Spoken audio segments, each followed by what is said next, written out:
राज्याचे गृहराज्यमंत्री दीपक केसरकर यांच्या तालुक्यात जर अल्पवयीन मुलीवर सामूहिक बलात्कार होत असेल तर कोकणातील महिलांची सुरक्षितता धोक्यात आली आहे। या संदर्भात पोलिसांना जाब विचारण्यासाठी भूमाता ब्रिगेडच्या संस्थापक प्रमुख तृप्ती देसाई सोमवारी सिंधुदुर्ग जिल्ह्यात येत आहेत। पीडित मुलीला न्याय मिळवून देण्यासाठी रस्त्यावर उतरू प्रसंगी गृहराज्यमंत्री दीपक केसरकर यांचा राजीनामा घेतल्याशिवाय कोकणातून हलणार नाही अशी आक्रमक भूमिका तृप्ती देसाई यांनी सिंधुदुर्ग लाईव्हशी बोलताना स्पष्ट केली। 8 दिवसापूर्वी सावंतवाडी तालुक्यातील मळगाव येथील रेल्वे स्टेशन नजीक असलेल्या एका लॉजवर अल्पवयीन मुलीवर सामूहिक बलात्कार करण्यात आला। या प्रकरणी तिघांना पोलिसांनी बेड्या ठोकल्या। मात्र त्या लॉज मालकासह बलात्कार करणाऱ्या नराधमांना अभय देणाऱ्या बड्या धेंड्यांना बोकाट सोडण्यात आलंय। या संदर्भात स्वाभिमानच्या महिला ब्रिगेडने तसेच भाजपा आणि मनसेच्या पदाधिकाऱ्यांनी पोलिसांना जाब विचारला। मात्र तपास सुरू आहे, कोणालाही सोडलं जाणार नाही असं सरकारी उत्तर पोलिसांनी दिले। प्रत्यक्षात तसं काही घडलं नाही। गृहराज्यमंत्री दीपक केसरकर यांच्या मतदारसंघात ही घटना घडल्याने या घटनेचा गाजावाजा संपूर्ण राज्यात झाला आहे। गृहराज्यमंत्री दीपक केसरकर यांच्या तालुक्यातील महिला जर असुरक्षित असतील तर मग राज्यातील महिलांच्या सुरक्षिततेचं काय, असा सवाल उपस्थित झाल्याने याचा जाब विचारण्यासाठी भूमाता ब्रिगेडच्या संस्थापक प्रमुख तृप्ती देसाई सोमवारी सिंधुदुर्ग जिल्ह्यात येणार आहेत। पाहूया तृप्ती देसाई काय म्हणाल्यात।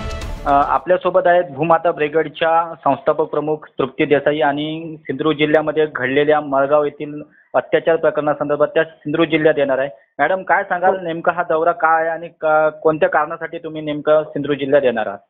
आपण बघताय की महाराष्ट्रामध्ये कायदा आणि सुव्यवस्थेचा प्रश्न निर्माण झालेला आहे। सांगली जिल्ह्यातलं तुरळकचा प्रकार असेल किंवा पुण्यातला हिंजवडीतला बलात्काराचा प्रकार असेल आणि सिंधुदुर्ग जिल्ह्यामध्ये जे केसरकर आहेत ते आपल्या राज्याचे गृहराज्यमंत्री आहेत आणि त्यांच्याच जिल्ह्यामध्ये जे आहेत त्या महिला असुरक्षित आहेत।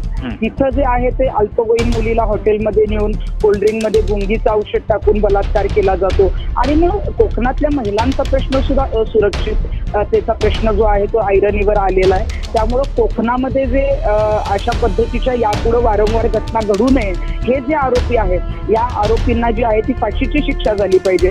सदर प्रकरण जे आहे ते फास्ट ट्रॅक कोर्टात घेण्यात आलं पाहिजे आणि ते जे हॉटेल आहे अशी माहिती येते की तिथल्या एका शिवसेनेच्या आमदारांचं आहे। म्हणजे नेमकं सत्ताधारी पक्षाचे जे आमदार आहेत, मंत्री आहेत, हे नेमके करतायत तरी काय, हेच महिलांसाठी आजचे दिन का, यासाठी आम्ही सिंधुदुर्गमध्ये सोमवारी 12 वाजता DYSP जे सावंतवाडी पोलीस स्टेशनच्या इथं आहेत मुळीक यांची भेट घेणार आहोत। त्यानंतर घटनास्थळी आमची टीम जी आहे ती पाहणी करणार आहे आणि पीडित मुलगी आणि त्यांच्या कुटुंबियांची सुद्धा भेट घेणार आहे आणि सरकारने तिला जी आहे ती मदत करावी अशी आम्ही मागणी करणार आहोत की जो कोणी आरोपी आहे, इथं हॉटेल मालक असतील, चालक असतील, यांनी ओळखपत्र न घेता आरोपींना सोडलंच कसं आणि जे आरोपी अटक नाहीयेत त्यांना सुद्धा तातडीनं अटक करण्यात यावं, याची सखोल चौकशी करण्यात यावी। या सगळ्याच मुद्द्यांना घेऊन जे आहे आणि हा महाराष्ट्रामध्ये चालू असलेला कायदा सुव्यवस्थेचा प्रश्न, महिला असुरक्षिततेचा प्रश्न जो आता कोकणामध्ये सुद्धा मोठ्या प्रमाणावर जो आहे तो समोर येतोय, त्यामुळे आम्हाला जो आहे तो त्या पद्धतीनं दौरा तिथे करायला लागतो।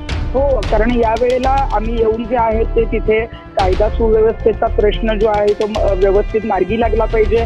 महिलांची सुरक्षितता जी आहे ती महत्वाची आहे, पोलिसांनी त्या पद्धतीनं तिथं काम केलं पाहिजे अशी आम्ही मागणी करणार आहोत। आणि यापुढे जर अशा काही घटना घडल्या तर मात्र आम्हाला कोकणामध्ये येऊन रस्त्यावर उतरावं लागेल आणि मग जोपर्यंत गृहराज्यमंत्र्यांचा राजीनामा घेत नाही तोपर्यंत आम्हाला मग कोकणातून हलणार नाही, अशा पद्धतीची कठोर भूमिका यापुढे घ्यावी लागेल।